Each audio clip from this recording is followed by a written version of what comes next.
multicolored, highly polished, contorting, filled with intent, never previously seen, and profoundly other. And yet, isn't it interesting? This is the commonest of all the hallucinogens in nature.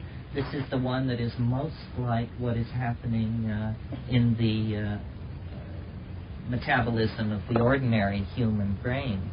So, to me, DMT is a very interesting and profound kind of thing because it's like a super convincer. This is for people who think that people who talk about the power of psychedelics are soft-headed. You know, you can invite any critic to invest 5 minutes in informing themselves in the facts of the matter. I mean, they may have an excuse for why they can't spend 9 hours with you, but 5 minutes? How does the effect of DMT differ from the effect of 5-MeO DMT? Well, whenever you ask someone a question like this, what you're going to hear is a subjective answer. The question was, how does 5-MeO, 5-methoxy-DMT, differ from DMT? I've seen people using 5-MeO DMT therapeutically go through what must have been extremely profound inner dynamical fluxes. My own experience with 5-MeO is it's exactly like DMT except that you don't hallucinate, which is like saying it was exactly like an Italian dinner except there was no Italian dinner. but so what you have with 5-MeO DMT is you have this enormous emotion, this, you know, I think it's called boundary dissolution. All boundaries dissolve, and there is this enormous emotion of relief, of acceptance, of melting into some kind of unspeakable unitary state. But that's all. It may be enough. Except that if you're braced for the onslaught of a tidal wave of alien hallucinations, you may be sort of, what? You know, because this large emotion comes and goes. It blows through you like a wind. I am interested in 5-MeO. There's a fact, and since it's a fact, I think I should share it with you, that you should know about 5-MeO, which is when you give it to sheep, they drop dead. And,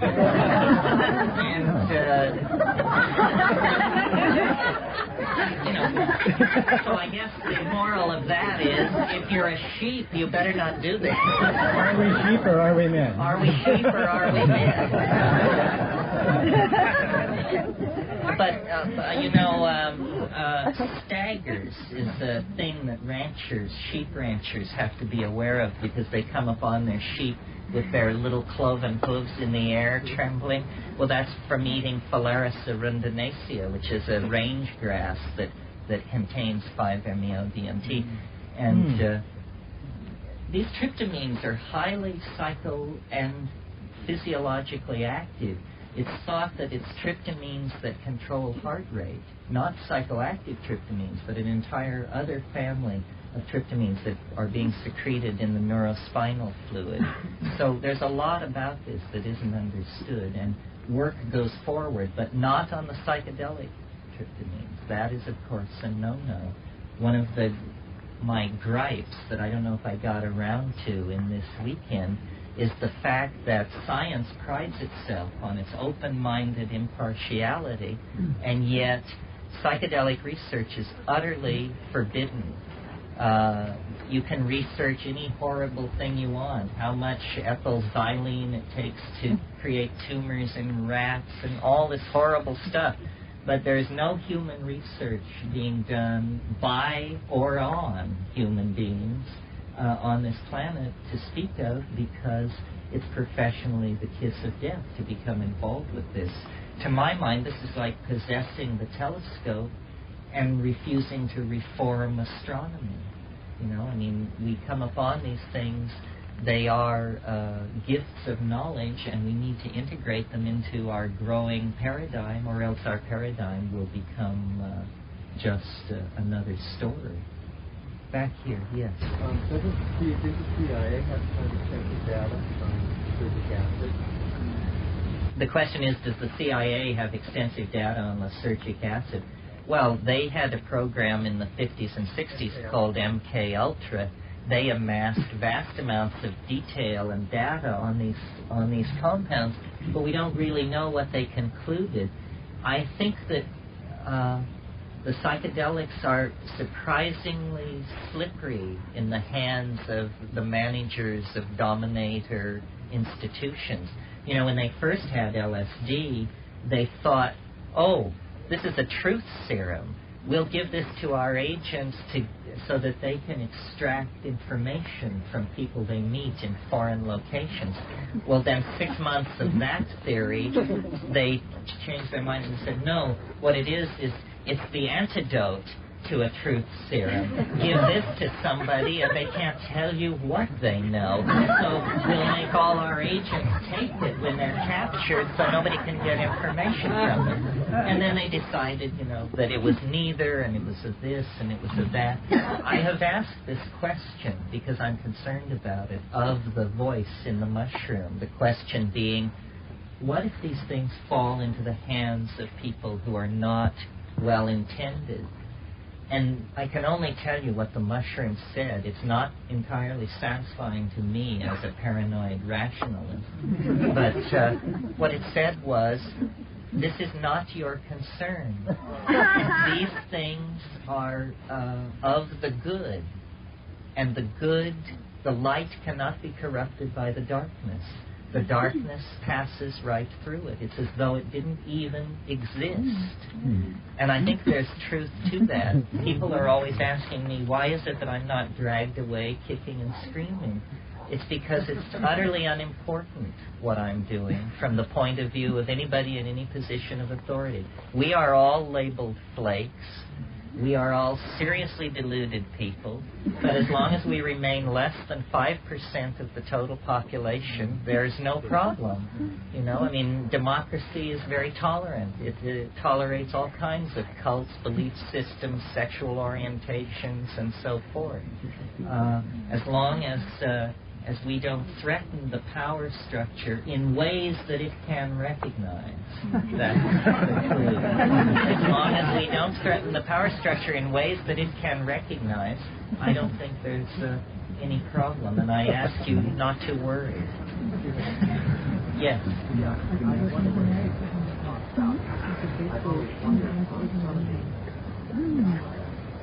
In Mexico and here, at that peyote, I don't really understand what the significance of that is. To talk about peyote a little bit? Well, I mean, this is a... Pardon me? You mean, what are they doing with it? What is it all about? Well, wherever there's hallucinogenic plant use in a traditional culture, there's shamanism. The shamanism of the American Southwest is a complicated study. It's not clear how old the use of peyote is. We might like, without examining the facts, to think that it's millennia old, but the evidence seems to be that thousands of years ago, the hallucinogen or the empathogen of choice was Sephora secundifolia, which comes closer to being an ordeal poison. Or if you're not familiar with the concept of an ordeal poison, there are traditional groups of people in the world whose path of transformation leads them not through hallucinogens, but through plants that you take them and you think you're going to die, and you have all the convincing symptoms of the immediate onset of death, and then you don't die. And you're so damn relieved that you straighten out your life and behave like a decent person. And so this is the ordeal poison approach, and it's very highly evolved in Madagascar and Malaysia and places like that. Sephora secundifolia was a kind of ordeal poison, and apparently in the last 1,000 years, which isn't that long, it has been replaced by peyote, probably coming out of the Tarahumara, who carried it then to the Plains Indians generally. If you're interested in this, a major landmark in ethnobotanical publishing in the last 2 months was the publication of Omar Stewart, who's an old botanist, very well thought of guy. Omar Stewart's life work, The Peyote Religion, has just been published by the University of Oklahoma Press. Beautiful book. I urge you to take a look at it. What? It's called The Peyote Religion by Omar Stewart. Yeah. I'm interested in, I remember your experience with having these very deep insights and then coming back into my life and feeling like this veil sort of descended upon me and having trouble integrating those awarenesses into my life. And I'm wondering how you talk about that or approach that in your current work into psychedelics. So the question, as I understand it, is how do you hang on to what you learned in these peak experiences? Or give it up. What? Or give it up gracefully. Well, or give it up gracefully, although I'm more in sympathy with the questioner. I've always thought of the psychedelic experience as like ocean fishing from a boat. And the idea is to let down your net and to bring up something useful. And the nights spent on the empty ocean are beautiful, but if you return with empty nets, then what have you done for your tribe? But on the other hand, sometimes you let down your nets and something the size of a freight train goes through, and you'd best just row for shore.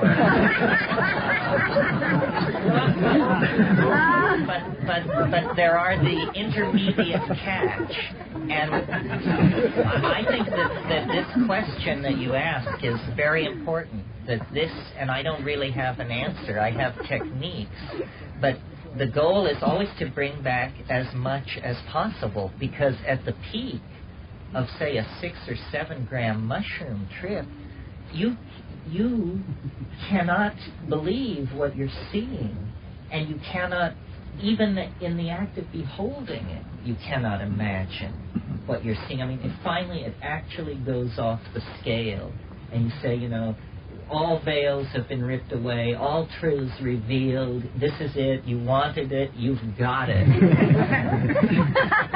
But then, you have to work your way down from that summit over hours and bring back snapshots of it. And the only thing I can say is it's a matter of repetition and persistence and using every trick you can think of, including voice-operated tape recorders, note-taking, and when I really have what I think is a slam-bang insight, I repeat it to myself, like every 20 minutes for the next few hours as I navigate through successively diminished states of higher consciousness until finally I emerge and I still have understood the mystery of why my little finger exactly fits my nostril, or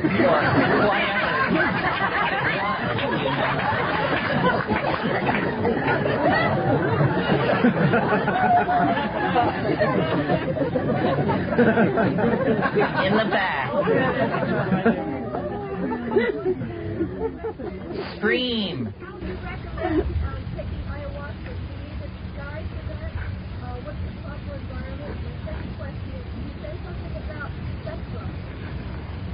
What is it? Well, I'm not... Oh, it's a drug. Well, hush my mouth. To be public humiliated.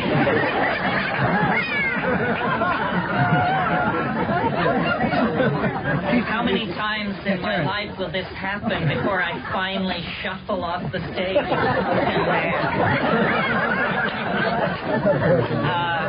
2CB, Terence. Oh, it's 2CB. Okay, got it. Well, first of all, to your question about ayahuasca, which requires some explanation for some of the other people here, ayahuasca is a fascinating, combinatory, hallucinogenic substance that is made in the Amazon over a very wide area. And what it is it's the monoamine oxidase inhibiting harmine from a very large woody vine combined with the DMT that occurs in Psychotria viridis. So it's interesting immediately because it's a combinatory shamanic hallucinogen. There are very few of these in the world. Notice that with peyote, datura, mushrooms, iboga, morning glory seeds, it's one plant, and the process is to eat it. But with ayahuasca, it's two plants. And the first thing is they must be correctly combined and cooked in certain proportions by a person of good heart and clear intent. So, unlike any of these other things, they bear very intimately upon themselves the stamp of the human being who created them. And it's a very intense experience because it not only is a full-fledged visionary hallucinogen, but it's also a strong purgative and emetic, so that you are being clean from stem to stern while you are watching these visions roll by. And it's taken in the upper Amazon in a ritual setting on a weekly basis among the mestizo populations there. And when made right, is extremely powerful, lovely experience. It's interesting to contrast it with the mushrooms because the mushrooms have this eerie, we came from outer space kind of global science fiction overview. Ayahuasca is entirely of the mother. It is grounding. It is of the earth, the flowing rivers, the dark banks, the jungle, the people, the small malokas. It just carries you out into the world of the earth and the people upon it. But the hallucinations can build so that they have a quality of intensity and concreteness so that you would swear that you had smoked DMT. It's just that it took you 3 or 4 hours of careful manipulation of breath and attention to reach where DMT puts you, whether you want it or not, in about 30 seconds. But this is perhaps a better way to go at it.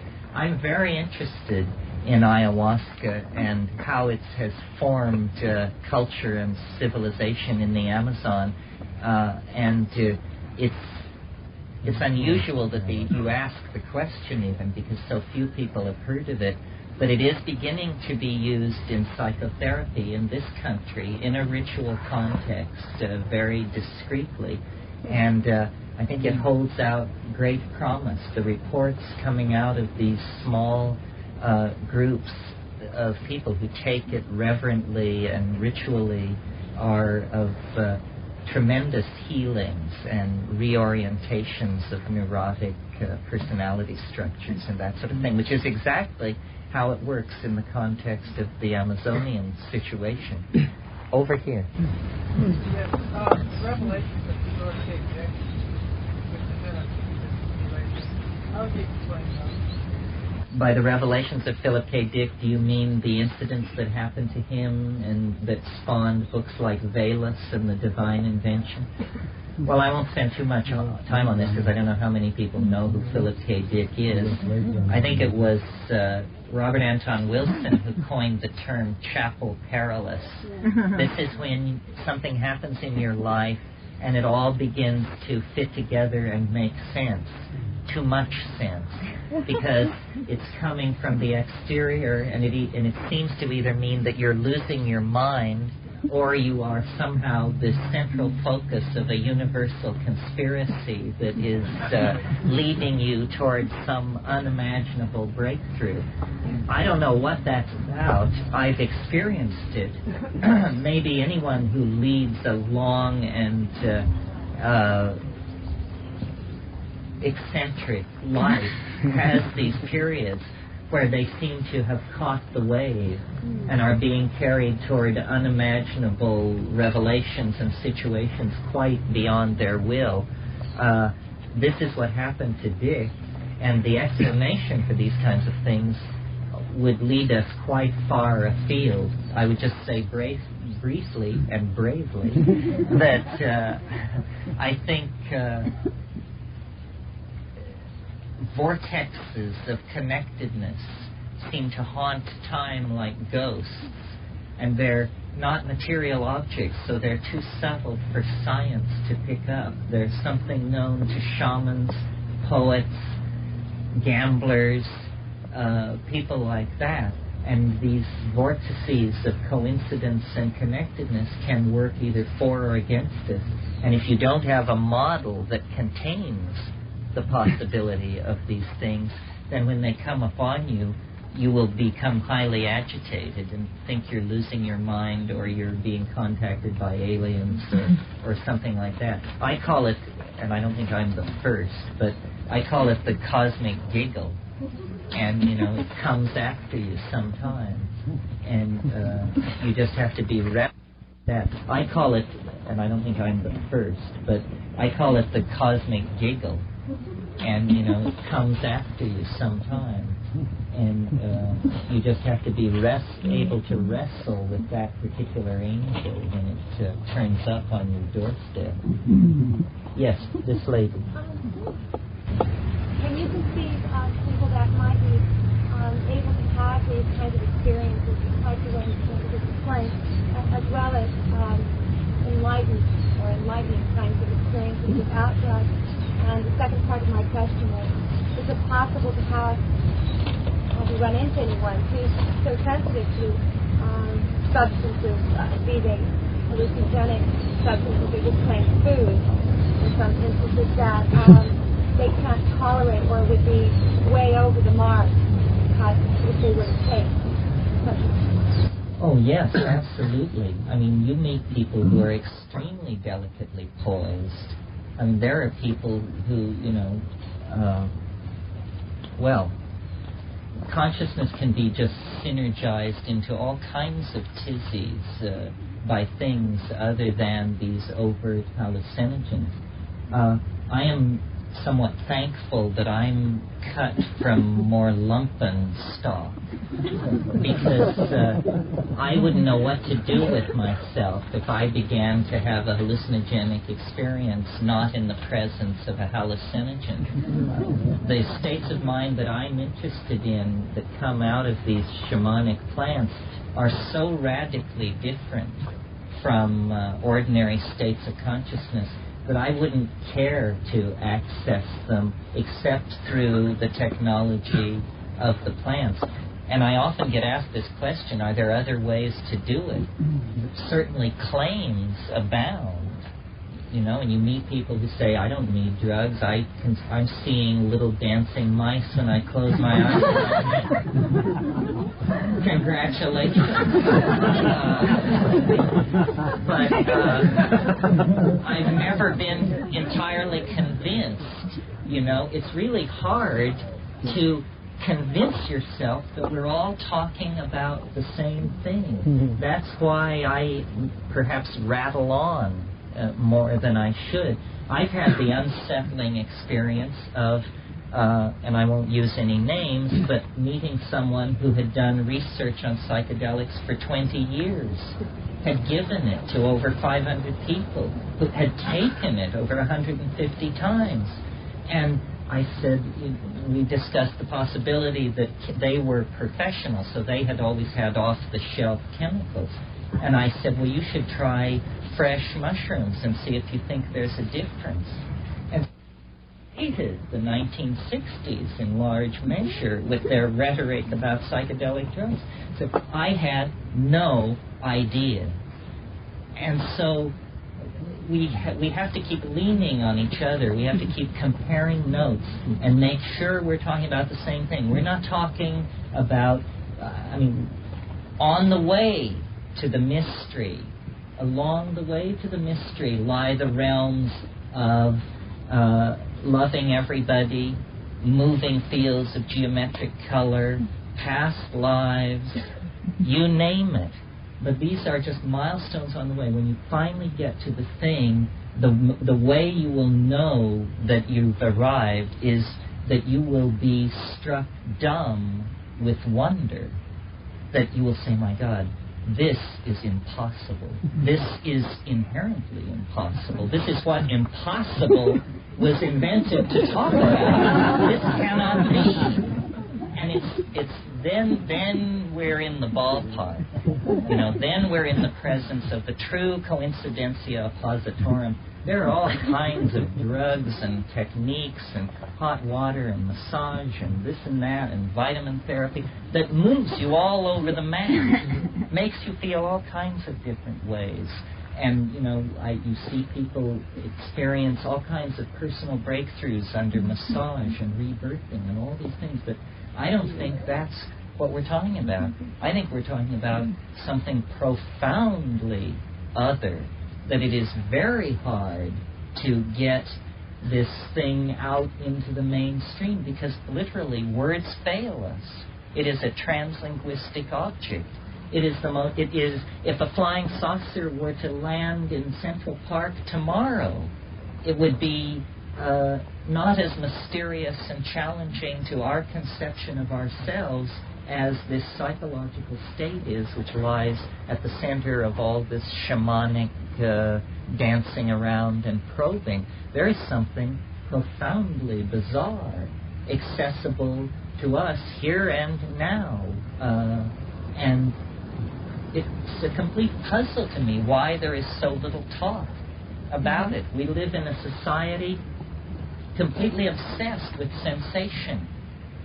People shoot cocaine, jump out of airplanes, go on tiny rafts across the Pacific, cross the North Pole on a roller skate, whatever it is. And yet, it's all in the name of adventure. Well, by God, if you want adventure, there's adventure out there. There's adventure that will sink you to your knees with tears of joy streaming down your face. It isn't far away.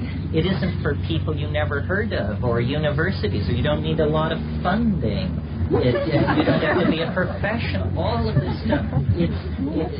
Everybody talks about the mystery within and how it's all right here, but I don't think people realize how literal all this stuff is. The world is not only stranger than we suppose, it's stranger than we can suppose. The weirdest, wildest, most bizarre, unearthly thing you can imagine in your most demented state of fantasy falls far short of the beginnings of the truth. I don't know. Sure. Speak up. The question is, how do you do it right? And you talk about shelf life. I've talked to people recently. I said, have you taken 5 grams of mushroom? Yeah, I walked around a dead show and saw a cartoon. No one has said yes, except for one friend of mine. Yes, so I saw voices. Right? Yes, I saw an alien landscape. Well, I think the way to do it right, and this is self-serving advice, but nevertheless, if not me, who? Is to grow it, to grow your sacrament. Because then a whole bunch of imponderables are removed. The bad karma of dealing with some form of criminal syndicalism, the uncertainty of not knowing what it is you actually have on your hands, how old it is, what conditions of care and attention it was created under, plus the discipline, and now I'm speaking of mushrooms, which is what I know very well, the discipline of growing mushrooms will itself prepare you to take them. If you can grow them, you need be a lot less concerned about whether or not you can take them than the person who simply buys them and takes them. Because to grow them, you must be clean, conscientious, punctual, attentive, self-disciplined, cheerful, able to face adversity, willing to take chances, full of courage. These are qualities necessary to grow the mushroom. And never leave home. And, of course, never leave home. Sedentary, hermit life, in love with isolation, perfectly content. So if you're all those things, and you will not succeed in growing mushrooms unless you are, well, then you've already passed through a great initiation. And anyway, you know, the living world, the satisfaction of working this alchemy, I call it the changing of rye into mold. And cynical souls have suggested yes, and from mold into gold. But I wouldn't advocate that step. What you don't use, you can give to your friends. But the growing is a real partnership. You will be amazed at the productivity of this organism. I mean, what a workhorse. You give it 112 grams of rye in a jar, and it will produce close to 45 dried grams of mushrooms. That's a conversion rate of close to 30%. That's an unheard of level of efficiency in a biological process. This stuff loves to work with, for human beings. And it's a tremendous insight into natural processes if you're alienated from all that. And people say, oh, well, it's terribly technical and this and that. It isn't technical. It's no more technical than canning jam. It's about at that level. It involves hot water, pressure cookers, gas heat, standing around, that kind of thing. But it is, it's the reenactment, it's a real shamanic empowering. It's a calling forth of the ally before your eyes, and then you see it, and then you have it, and then you're beholden to no one. Plus you've empowered yourself by learning that you could do this thing. Someone who hasn't, over here. Well, that was actually the question I wanted to ask more or less, but short of, are there other ways, not growing it yourself, that you can properly prepare yourself for them? I mean, I gather in shamanistic cultures they have a long experience of proper preparation. Well, that was the question, how do you obtain it in good karma? You're asking the question, how do you take it in good karma? The advice is pretty straightforward and simple. First of all, obviously, you have to have an intent to use it properly for spiritual growth and self-exploration. I think that goes without saying in talking to a group like this. But then the practical and operational question is, how do you do it? Well, here's how you do it. You take it on an empty stomach, in silent darkness, in a place where you are comfortable. Now, people don't like this advice. It's very simple advice. And the number of people who will come to me and say, I remember what you said, but I took it at 9 o'clock in the morning, and I wanted to listen to Mozart, and there were people moving around in the house. Forget Mozart. You know, Mozart is great without the adjunct of these things. Mozart can stand on his own. My notion of what you're trying to do when you take one of these things is you want to see the quintessence of what it is. You want to see what it is. So put darkness behind it so that everything you see is only it. Put silence behind it so that everything you hear is only it. And then pay attention and sit still. And that's all there is to it. Sit and watch the back of your closed eyelids with the expectation of seeing something. I mean, you've all meditated. well, God, that's the most boring thing on earth. This is exactly like that. This is exactly like meditation, except instead of that dark ochre background that settles in with the little phosphenes floating by, instead of that is a Niagara of transcendental imagery. So I would say that meditation is a great model for it. Sit down, shut up, breathe deeply, and look with attention at the back of your closed eyelids. And I guarantee you, it will come. It will manifest. I don't know, I feel like everybody should get a chance. Berta, you haven't asked a question. On your ayahuasca trip, have you seen any of the archetypes that Father Velasquez has described? Yes, good question. One of the mystique of ayahuasca is that there are certain very tightly defined motifs that occur in it. And these are being swallowed by an enormous serpent, and then somewhat unpredictably, since it's a South American drug, the presence of black people, and the jaguar motif. Those three. The serpent, the jaguar, and the black person.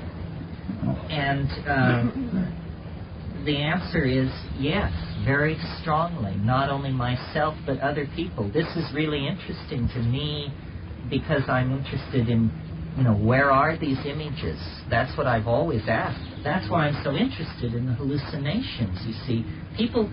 You'll hear spiritual teachers say, well, hallucination is a distraction, and that's all lower bardo stuff, and you quickly get past hallucination. Not me. I'm fascinated by hallucination because I want to know where it's coming from.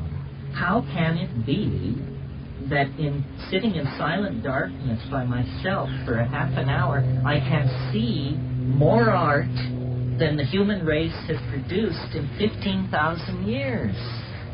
That's not trivial. You can't dismiss that as an impediment to spiritual progress. That's a mystery and a miracle. Where are these images coming from? If they're coming from us, why don't we recognize them? Why is the main quality about them something which astonishes?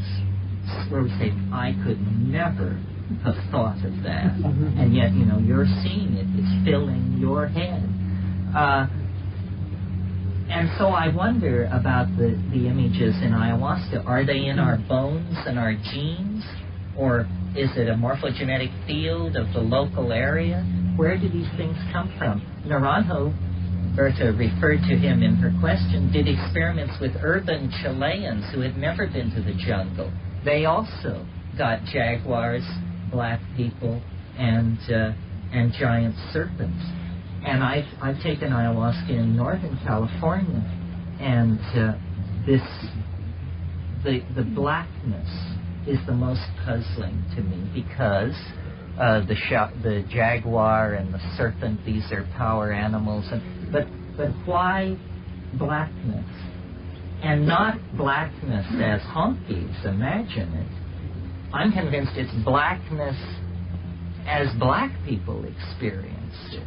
I mean, it's this wonderful, it's very alien to an Irish lad like myself. I mean, it's like going to the Apollo, is what it's like. It's like being at the Apollo. It's this tremendously warm, open, funny, smart, savvy thing.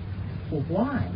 Why should it be there, embedded in that experience over and over again? I don't know. Why should the experience of the alien be embedded in the psilocybin experience?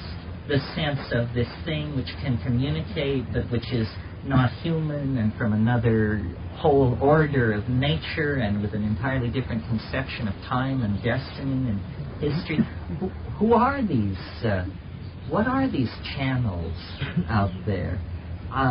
It's a very interesting question. To me, it implies what I talked about this morning, the existence of another dimension, a dimension so vast that it will completely dissolve the concerns of industrial, male-dominated scientific civilization. We've gone as far as we can with that. And we're coming back now to really facing the mystery with the things we learned on the peregrination through history.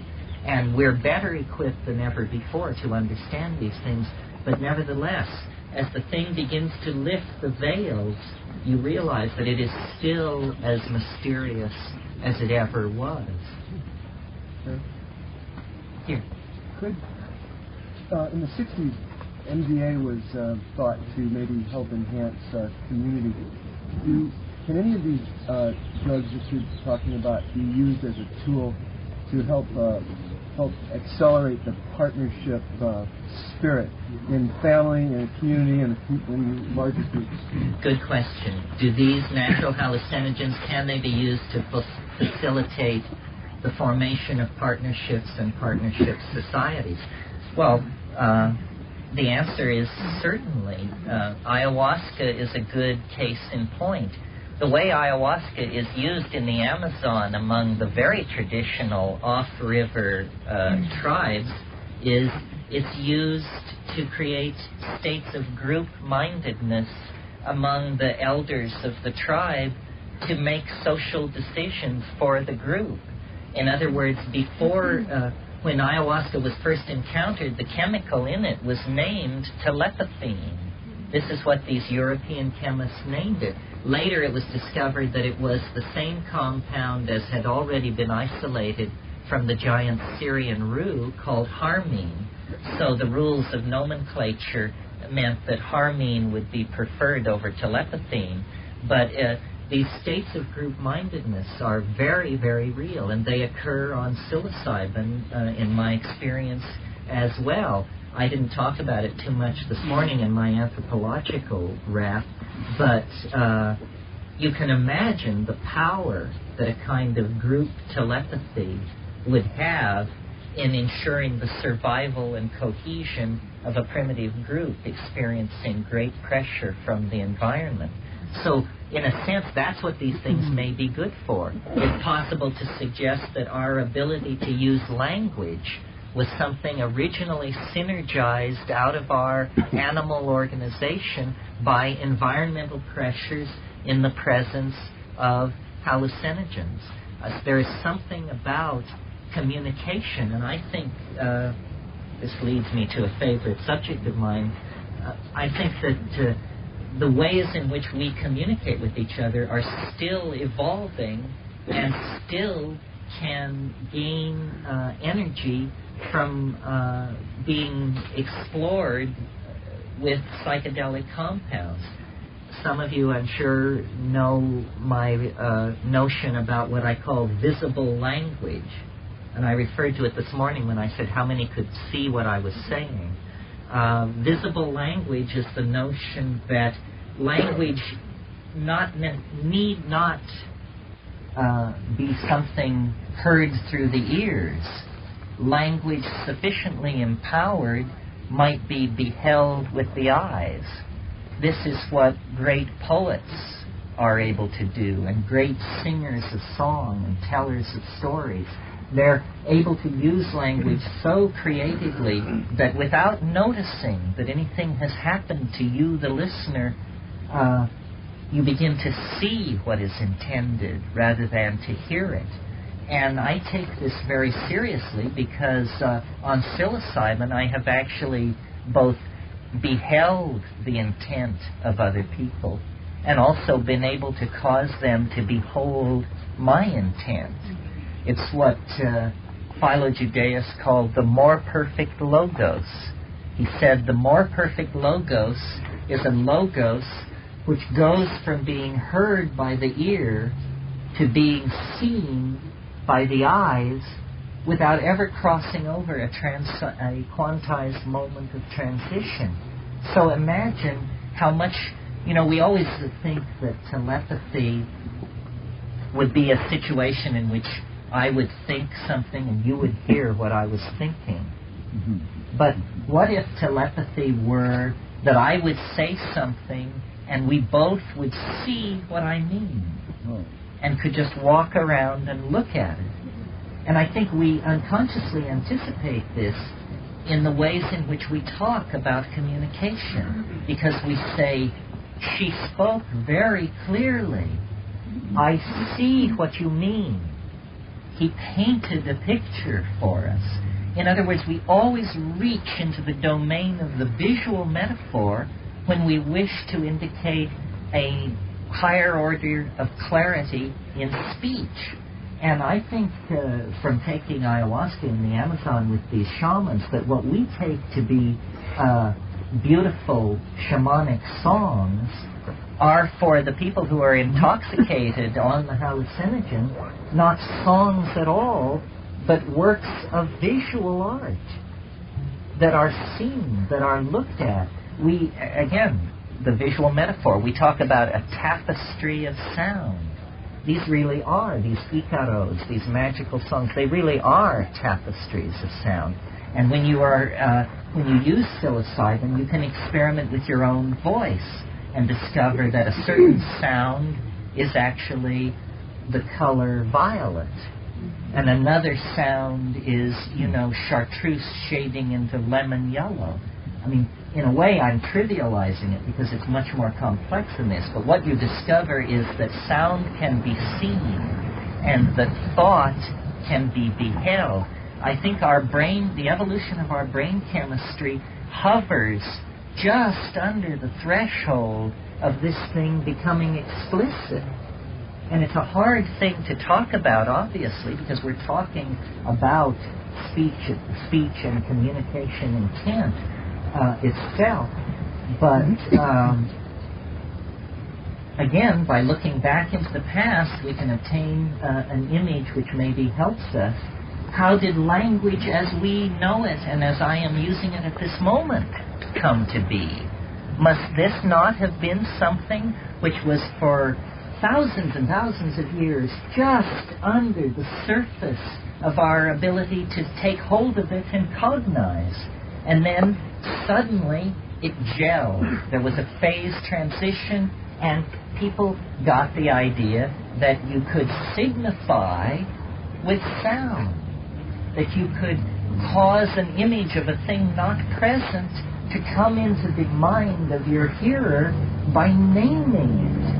And this is a tremendous, almost a miraculous ability. And, people talk about gorillas and dolphins and chimpanzees, and there is language there.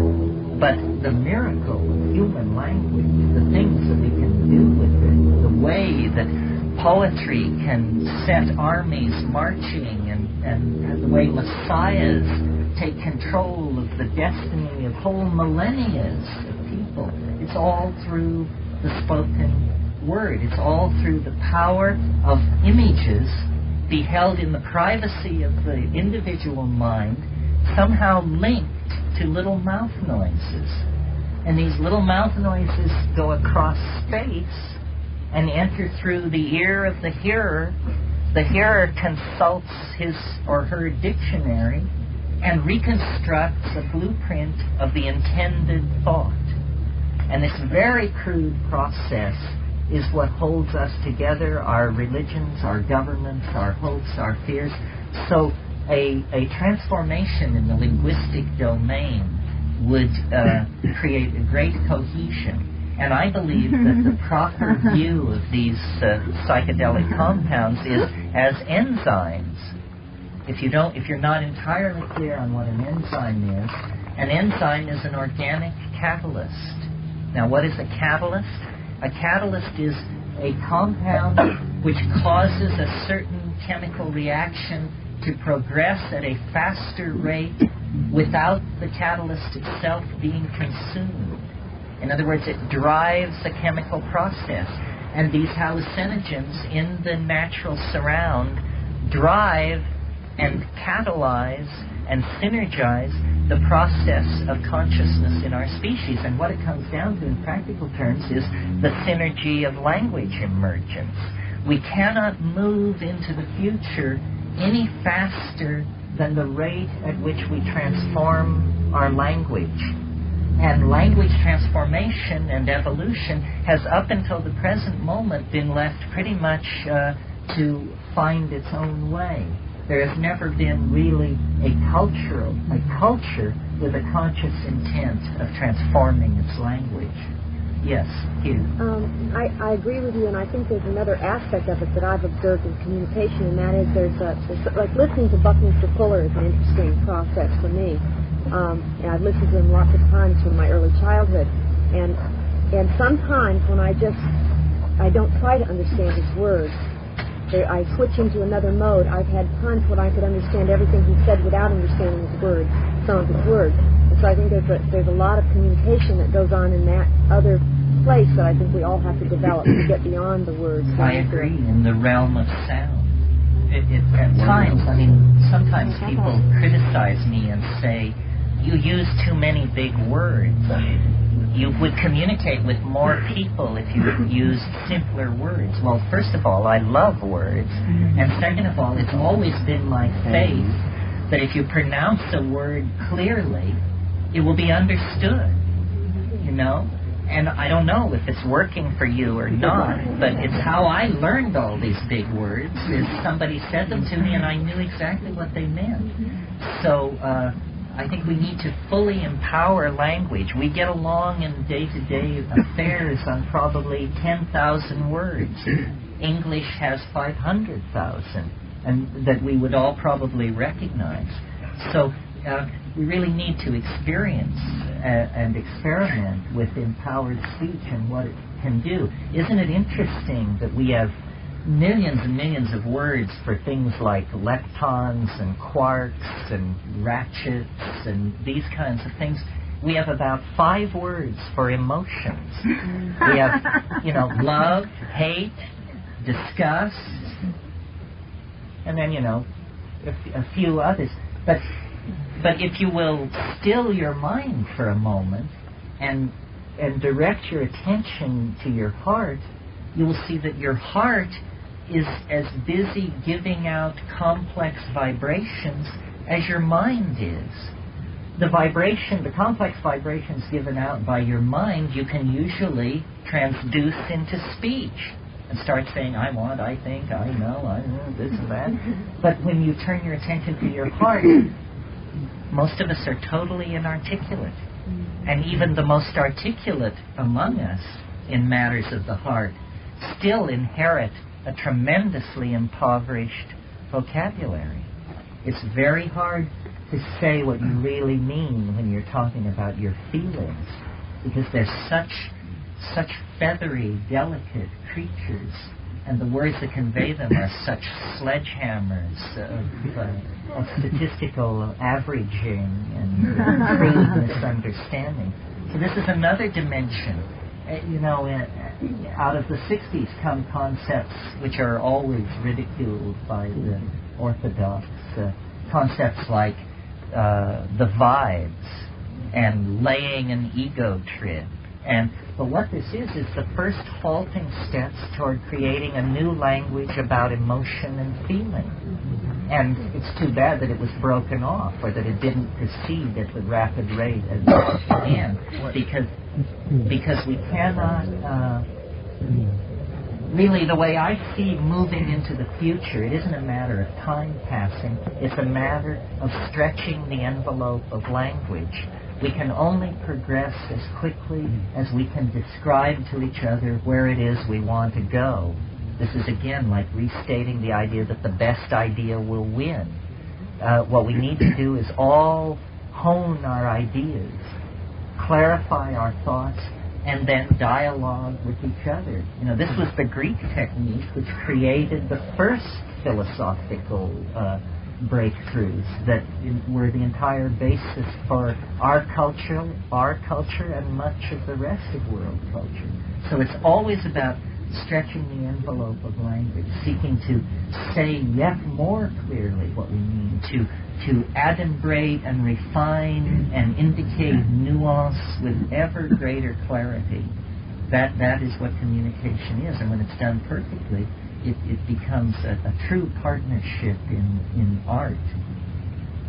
one example you used before, Terence, is the octopus that you were mentioning changes its body and communicates physically without verbal connection. As a dancer, I appreciate that, and I thought maybe you could make a comment on that. This is the part of the evening where we start requesting our favorite song.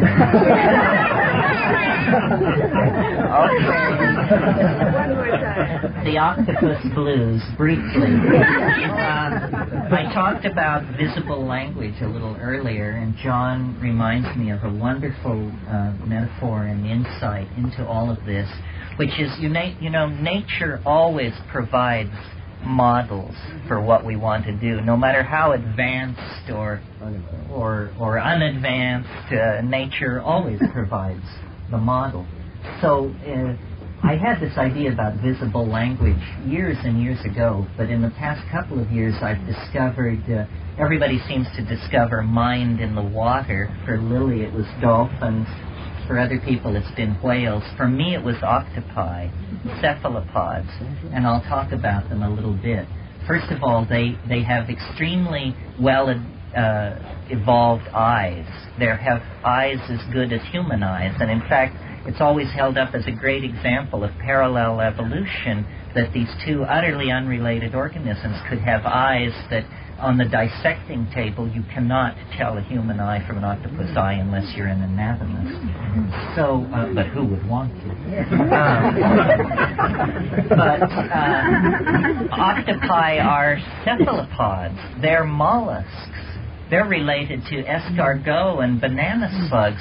The evolutionary distance between them and us is tremendous. I mean, their line and our line divided about 780 million years ago. Compared to dolphins, dolphins are like the boy and girl next door compared to this organism. This is an alien organism. Okay, so it's been known for a long time that these octopi could change color.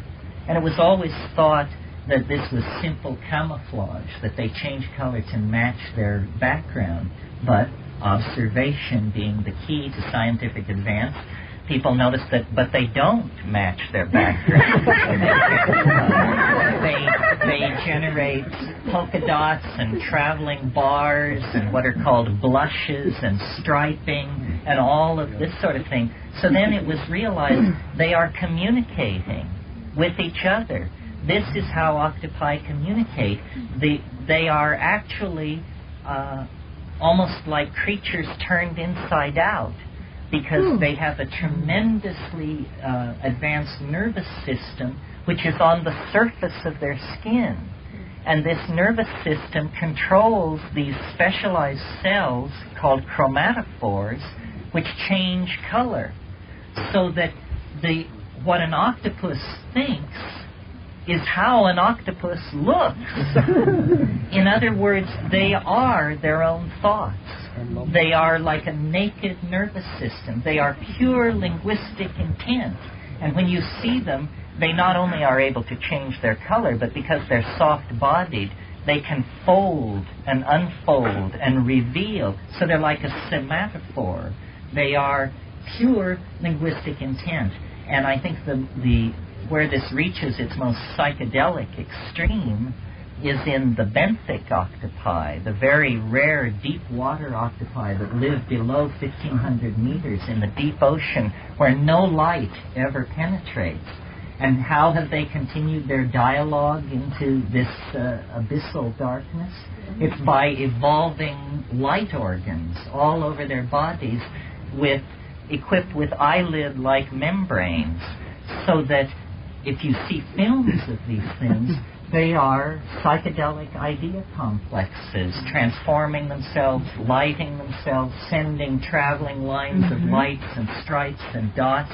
Well, to me, this is a model for the human future of communication. If you think of the way we seem to require titulary animals, for instance, the titulary animal of 19th century industrialism was the horse, realized as the locomotive, which was measured in thousands and thousands of horsepower. That was very impressive for the 19th century mentality. The 20th century mentality realizes its titulary animal, which is, I think, the hawk, the soaring raptor, which is definitely a dominator symbol, is realized in high-performance fighter aircraft. You know, that is to be like a gigantic bird of prey.